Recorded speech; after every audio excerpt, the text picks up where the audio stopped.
Najaf کا ایک عالم دین ممبر پر گیا، لوگوں نے پوچھا قبلہ امام زمانہ ظہور کیوں نہیں کرتے؟ اس نے چھٹے امام کی روایت پڑھی، امام جعفر صادق علیہ الصلوۃ والسلام، صلوات پڑھے مولا کی شان پر۔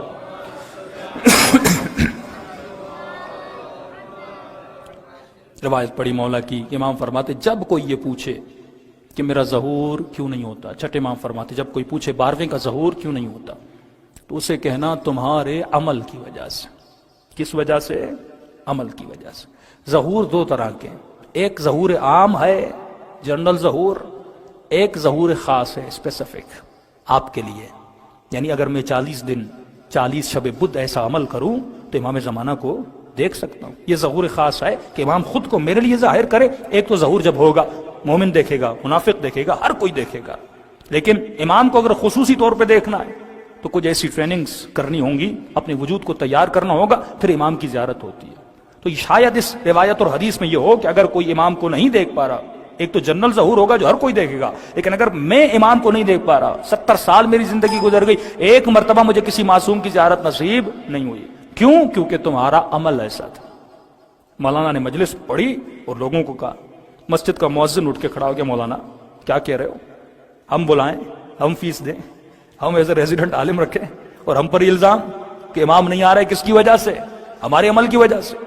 کبھی آج کے بعد چھٹی، آج کے بعد نہیں آنا امام بارگاہ، ہمیں آپ کے پیچھے نماز نہیں پڑھنی اور بہت ہے۔ مولانا نے کہا ٹھیک ہے، سچی بات کہو تو آپ کو بری لگ گئی، چلے گئے۔ کہ رات کے 2 بجے ہوئے، رات کے اندھیرے میں مڈ نائٹ میں آیا اور دروازہ کھٹکھٹایا، مولانا دروازہ کھولیے۔ دروازہ کھولا، قدموں پہ گر گیا، سید معاف کرنا۔ کیا ہوا؟ مولانا آپ سچ کہہ رہے تھے، ہم اس لائق نہیں کہ امام اپنی زیارت کروائیں۔ کہ وہ کیوں؟ کہ رات کو جب گھر گیا، سو گیا، خواب کے عالم میں دیکھتا ہوں کہ ظہور ہوا ہے امام کا، جگہ جگہ جشن، امام کی آمد کی خوشیاں، لوگ امام سے ملنے جا رہے، میں بھی ملنے گیا۔ جیسے امام سے ملا، ہاتھوں کا بوسہ لیا، اور ہر شیعہ کی خواہش امام اس کے گھر آئیں اور مولا کے قدموں سے اس کے گھر میں برکت آئے۔ میں نے کہا مولا آپ کب میرے گھر آئیں گے؟ امام نے فرمایا جب وقت ملے گا ہم آئیں گے، انتظار ضرور کرنا۔ کہا ٹھیک ہے۔ میں گھر گیا، اب خواب کے عالم میں دیکھتا ہوں، میرے دروازے پر دستک ہوئی، جیسے میں نے دروازہ کھولا میں نے اپنے امام کو دیکھا، آقا کو دیکھا، بہت خوش ہوا، امام کو گھر کے اندر بلایا، جلدی سے مولا کے لیے چیئر کرسی لگا دی، امام کرسی پر بیٹھے، مولا پانی لاؤں، مولا کھانا لاؤں، جو آپ کہیں مولا آپ کے لیے لاؤں، آپ کا بہت شکریہ مولا آپ میرے گھر میں آئے، شرف یاب کیا۔ جو تعارفات ہوتے ہیں اس نے کہنا شروع کر دیے۔ امام اس کے چو طرف گھر کو دیکھتے رہے۔ دیکھنے کے بعد کا مؤذن تمہاری سیلری کتنی ہے؟ تنخواہ کتنی ہے؟ کہ مولا تنخواہ تو کم ہے۔ کہ کم تنخواہ میں اتنا سامان کہاں سے بنا لیا؟ اکاؤنٹیبلٹی ہوگی، امام آئیں گے۔ یہی وجہ تھی کہ زبیر منا میرے پاس وقت نہیں ہے، میں تاریخ کے واقعات میں جا نہیں سکتا۔ زبیر جیسا متقی پرہیزگار انسان نہیں تھا۔ جب مولا کے ہاتھوں میں رسیاں بندھی تھی، سب سے پہلے زبیر نے تلوار نکالی تھی کہ لوگوں تمہاری غیرت کو کیا ہوا کہ علی کے ہاتھوں میں رسیاں اور تم کچھ نہیں کر رہے۔ یہی زبیر جنگ جمل میں علی کے مقابلے میں کھڑا ہوا، کیونکہ مولا نے کہا اکاؤنٹیبلٹی، 3 خلافتوں میں تم نے اتنا مال کہاں سے جمع کیا؟ تو غریب تھا لیکن آج مکے میں تیرا گھر، مدینے میں تیرا گھر، مصر میں تیرا گھر، اتنے پیسے تم نے کہاں سے لائے؟ کہنے لگے علی مجھ سے حساب نہیں لینا، تیری حکومت میں جو کروں حساب لینا، پچھلی حکومتوں کی اکاؤنٹیبلٹی مجھ سے نہیں کرنا، اگر کرو گے تو جنگ جمل بابا کروں گا۔ مقابلے میں آیا علی بن ابی طالب، کیونکہ مال سے محبت تھی۔ مولا فرماتے ہیں اتنا مال تم نے کہاں سے اکٹھا کیا؟ کیسی سیلری، پیسہ کہاں سے آیا؟ کہ ہم کہتے ہیں اگر salary $2000 who per month for example, اور دروازے پہ گاڑی $20,000 کی ہو، تو مولا تو پوچھیں گے نا $2000 کی سیلری میں $20,000 کی گاڑی کہاں سے آئی؟ اکاؤنٹیبلٹی امام اسی طرح کریں گے۔ امام نے کہا اتنی سی سیلری میں اتنا مال تم نے کہاں سے اکٹھا کیا؟ تو اب امام سے کیا جھوٹ بولتا؟ کہ مولا آپ تو بہتر جانتے ہیں، جو آپ کہیں۔ امام نے کہا خیرات میں دے، سارا مال نکال گھر سے۔ ہمارے شیعوں کے گھر میں حرام کی کمائی نہیں ہونی چاہیے، کیونکہ اس گھر میں ملائک کا نازل ہونا بند ہو جاتا ہے۔